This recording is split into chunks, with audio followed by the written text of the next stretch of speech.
The two charts which I am sharing with you right now are pretty impressive as we dig into them. Now, what we're looking at in the top one is individuals pre-operation that were going in for breast cancer. One group, if you look at B, the closest to me, was basically your control group. Those who were not taking Boswellia. And then the group that was taking Boswellia. Now, Ki67 staining, if I can get that out properly, it really truly represents the proliferation of basically the cancer cell lines that we're looking at. Look at the Boswellia group. That is amazing. Now, each individual was taking a total of 2,400 milligrams of Boswellia extract per day, but the times vary between 5 to 56 days. This was a study not really designed to look at the survival or recurrence rates. It was looking primarily to see if Boswellia had efficacy. And right now, it looks pretty promising. Now, down below, in vitro, you have your ER-positive breast cancer line.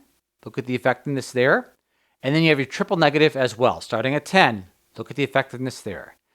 That is pretty amazing. To use in their own words, to start at the top, in the Boswellia serrata treated group, there was a reduction in proliferation between the core biopsy and excision.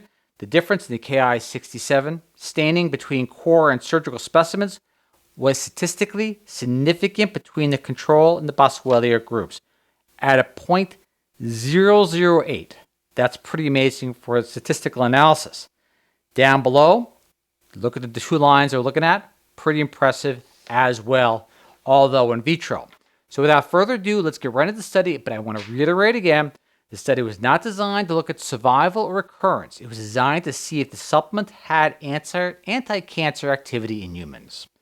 To proceed, Hollings researchers find Boswellia, an extract of frankincense, shows anti-cancer activity in patients with breast cancer. Researchers provided breast cancer patients with an extract of the Boswellia tree, probably best known as a source of frankincense, and instructed them to take each day until surgery. Again, the times vary between 5 and 56 days.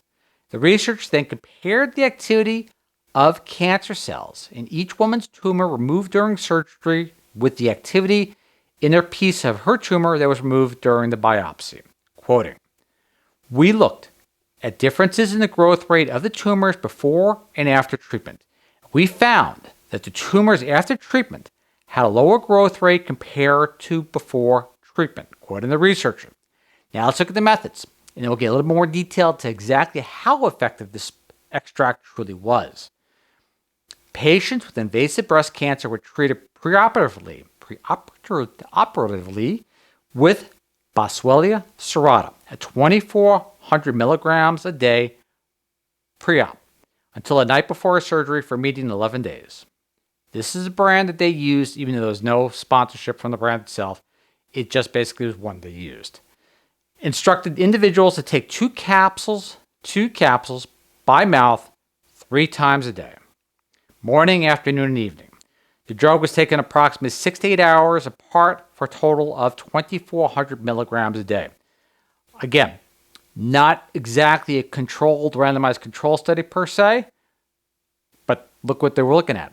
Pretty tough to fake. To proceed, 22 patients were enrolled and 20 received treatment, and 18 had sufficient tissue for a IHC. There was an increase in percent change in proliferation from core biopsy to surgical incision in the control group. In the Boswellia serrata treated group, there was a reduction in proliferation between core biopsy and excision. This difference was statistically significant between the control group, those not taking the Boswellia, and those taking the Boswellia serrata treated groups. There was no difference in change in apoptosis, meaning cell death. There were no serious adverse effects, or events, I should say, related to the supplement itself as well. To proceed, the decrease in proliferation seen in the treatment group was in contrast to the increase in proliferation observed between the core biopsy and surgical incision in the control group. Remember chart B towards the top? That means you notice the difference between the two? That's what they're referring to.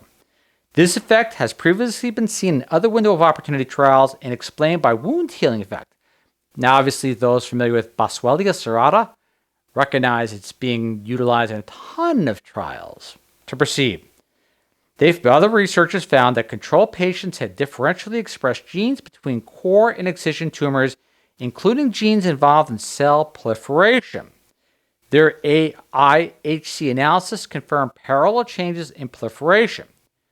Quoting, in this study, Boswellia serrata not only prevented this increase in tumor proliferation, but it decreased the baseline proliferative character of the tumor itself, which was reduced compared to the control group.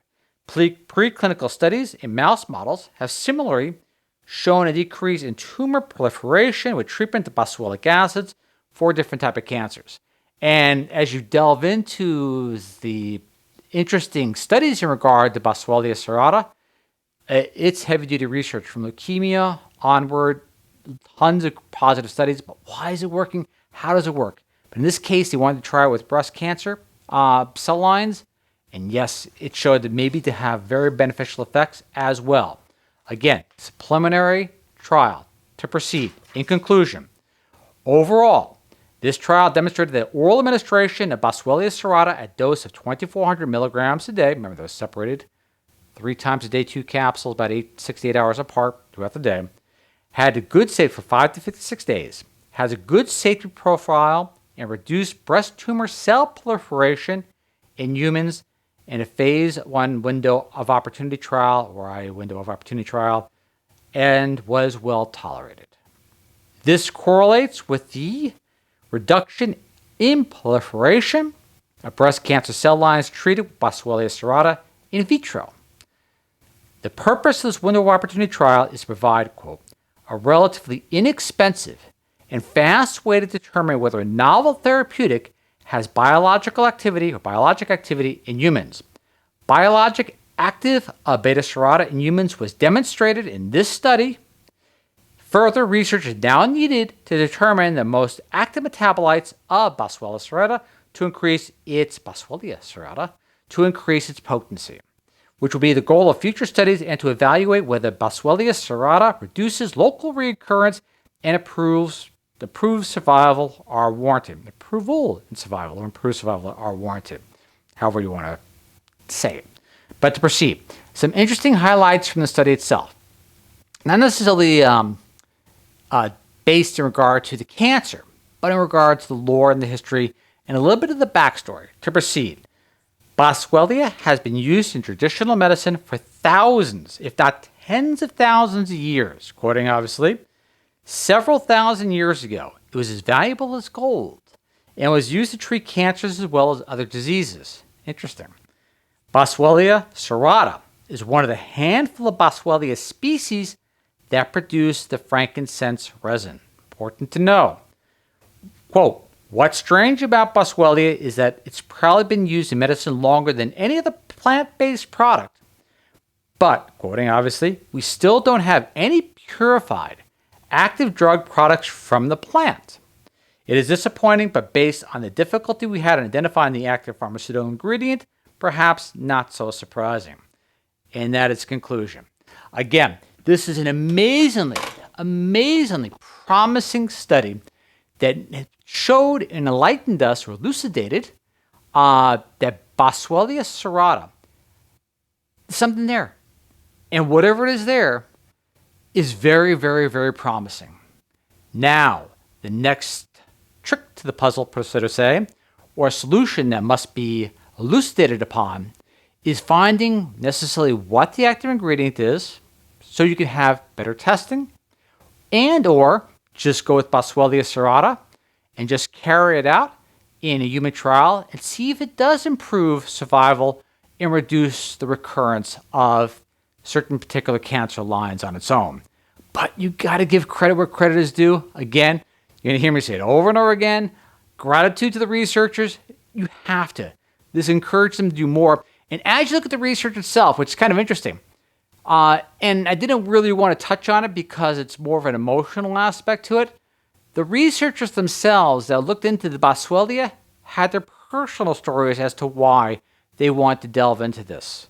So again, I don't want to basically appropriate their stories.